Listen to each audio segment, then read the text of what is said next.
c'est Bruno Puzzolo qui incarne chaque soir ce Caligula, tyran, despote, monstrueux, mais si humain. Alors rebonjour, vous jouez en ce moment au Théâtre de l'Athénée, donc le théâtre de Louis Jouvet. Ce beau théâtre. Très beau théâtre à Paris. Alors c'est une pièce d'Albert Camus, un personnage terrifiant, émouvant, une performance d'acteur, 2h30 sur scène. Qu'est-ce qui vous a donné envie d'incarner Caligula ? Vous voyez, je viens de vous écouter pendant un bon moment, je viens de regarder les images, et puis Caligula est toujours d'actualité. Dans Caligula, on parle on dit que gouverner, c'est voler, on parle de l'insécurité, on dit que tout disparaît devant la peur, donc malheureusement, c'est bien d'actualité. Ce qui m'a attiré dans cette pièce, c'est qu'on passe par tous les états. Et puis ce qui m'a attiré aussi, c'est le projet de Stéphane-Olivier Bisson, le metteur en scène, à savoir traiter surtout dans cette pièce la quête d'absolu. Pour Caligula, rien ne sert d'avoir le pouvoir si ce n'est pas pour reculer les limites de la vie. Voilà, oui, ça pose vraiment beaucoup de questions par rapport au pouvoir, mais aussi par rapport à l'homme, tout simplement, l'homme, la femme, sur le sens de la vie. On regarde tout de suite un extrait donc de Caligula, une mise en scène, vous l'avez dit, de Stéphane-Olivier Bisson. Vivre, c'est le contraire d'aimer. C'est moi qui t'invite à une fête sans mesure. Un procès général au plus beau des spectacles. Oh, il me faut du monde, des spectateurs, des victimes, des coupables.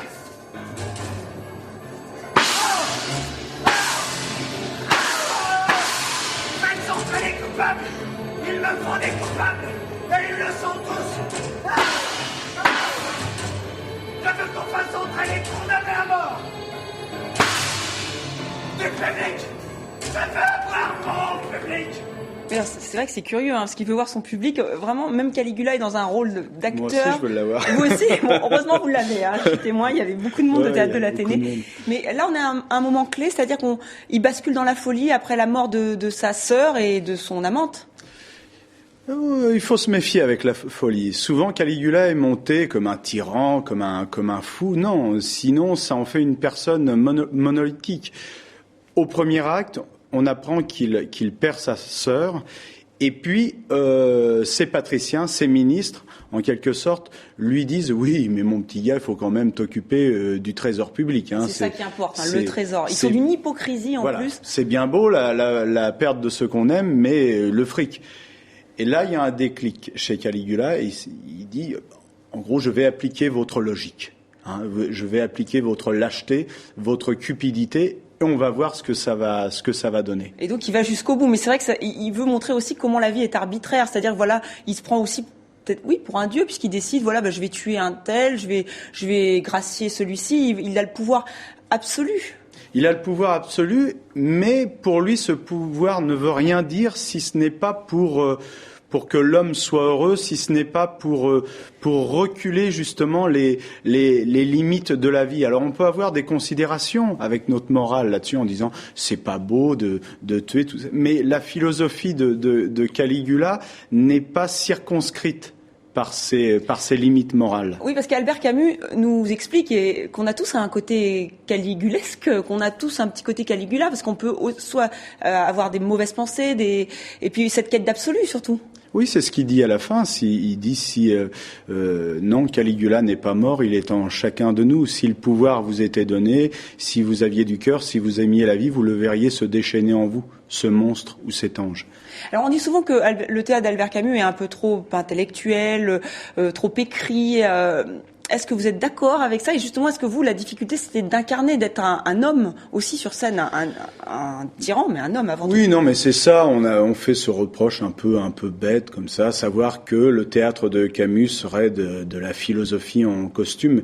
Et on voit bien que non, parce que il y a le beau théâtre de l'Athénée que dirige Patrice Martinet est plein, et les gens sont heureux quand ils sortent. Et puis justement, je crois que sur scène, on essaie d'en faire des êtres de chair, de chair et de sang. Alors vous allez aller faire une tournée internationale, vous allez aller en Algérie, donc terre natale d'Albert Camus. Oui. Et justement, est-ce qu'il se passe en ce moment avec la révolte, avec Comment est-ce que ça va être des représentations particulières? Vous allez à Oran, je crois, et à Alger. Oui, mais ce sera, si on pouvait, on irait en Tunisie aussi. Hein. Oh, je pense qu'il serait ravi de vous accueillir. Non, mais c'est bien que la pièce ait un écho où on joue. Particulière, vous savez, quand on est sur scène, on joue pas seulement pour les gens qui sont là devant nous. C'est plus large que ça. Donc que l'on soit en Algérie ou à Paris, on essaie de jouer pour qu'il y ait un écho au-delà de la salle de l'Athénée. Donc pour les comédiens sur scène, ça change pas grand-chose. Et vous allez aussi aller en Roumanie. C'est aussi une pièce sur le bonheur de vivre, comment être heureux en fait. Vous, on a l'impression que c'est en faisant ce que vous faites, bien sûr, mais alors le cinéma, le théâtre, la chanson. Oui. Quelle est votre philosophie de vivre en fait? Ma philosophie de vivre, ça se rapproche un peu de celle de Camus, hein, de celle de Caligula, à savoir que la vie semble absurde et puis que seul l'homme peut lui donner un sens. Oui, le théâtre, la chanson, l'écriture, le cinéma, et tout ça, c'est proche de l'interprétation. Enfin, il y a le mot plaisir qui réunit tout ça, en tout cas. Ouais, en tout cas, on a beaucoup de plaisir à vous voir sur scène avec une troupe de comédiens épatants. Donc, c'est jusqu'au 5 février. Dans ce très beau théâtre de l'Athénée, après une grande tournée internationale. Voilà, merci beaucoup Bruno Pouzoulou d'être venu sur le plateau de TV5 Monde.